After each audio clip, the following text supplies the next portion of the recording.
ঈশা দরজায় দাঁড়িয়ে অচেনা ছেলেটি যখন তার হাতে সেই পুরনো চিঠিটা ধরে রেখেছে, কাগজটা একটু ছেঁড়া, কিনার ভেজা, হয়তো বৃষ্টির দিনে ছিল যখন সে সেটা কুড়িয়ে পেয়েছিল। চোখে ক্লান্ত, মুখে কিছু না বলা শব্দের মাঝে ঈশা কাপা গলায় বলল, তুমি কোথায় গেলে এটা? ছেলেটি ধীরে ধীরে উত্তর দিল, স্টেশনের বেঞ্চের নিচে পড়েছিল। প্রথমে ভাবলাম ফেলে দেওয়া কিছু, কাগজটা খুলে দেখি আবার নাম লেখা নেই, কিন্তু যতই পড়ি মনে হচ্ছিল এটা আমার জন্যই লেখা। ঈশার গলায় শুকিয়ে যায়, তাকে মনে পড়ে সেই চিঠিটা সপ্তাহখানেক আগে লেখা। তাতে সে লিখেছিল, যদি তুমি সত্যি কোথাও থাকো তাহলে জেনে নিও আমি প্রতিদিন কিছু হারিয়ে ফেলি তোমার খুঁজতে গিয়ে, কিন্তু আমি খুঁজে পাবো এতদিন না, তুমি নিজেই এসে বলো আমি এখনই।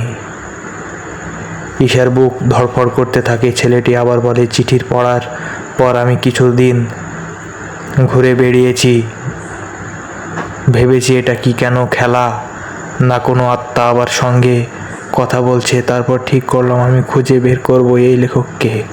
ঈশা চোখ সরিয়ে নেয়। তাকে অনেকবার কল্পনায় এই দৃশ্য মনে হয়েছিল, কিন্তু আজ যখন সত্যি সামনে দাঁড়িয়ে এক অচেনা মানুষ বলছে তোমার চিঠিগুলো আমার কাছে পৌঁছাতে, সে কিছু বুঝে উঠতে পারছে না। ছেলেটি এবার একটু হেসে বলল, তুমি কি ঈশা? হ্যাঁ। তুমি কি এখনো লিখো প্রতিদিন? একটু নীরবতা। ঈশা জিজ্ঞেস করে, তোমার নাম কি?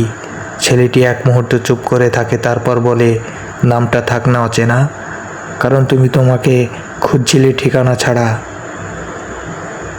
এখন যদি আমি ঠিকানা পেয়ে যাই তবে সে খোঁজের অর্থাৎটা হারিয়ে যাবে না। ঈশা হালকা হেসে সেই উত্তরের জন্য প্রস্তুত ছিল না। নামহীন চিঠির মতো একটা নামহীন মানুষের তার দরজায় দাঁড়িয়ে, আর তাতে অদ্ভুত এক শান্তি। সেই দিন থেকে ঈশা আর এক চিঠি লেখা না, তার দুজন মিলে এক নতুন খাতা খুলছে, যেখানে কোনো প্রেমিক নেই, কেবল শব্দ থাকে, যারা পড়ে তার নিজের খুঁজে পায়।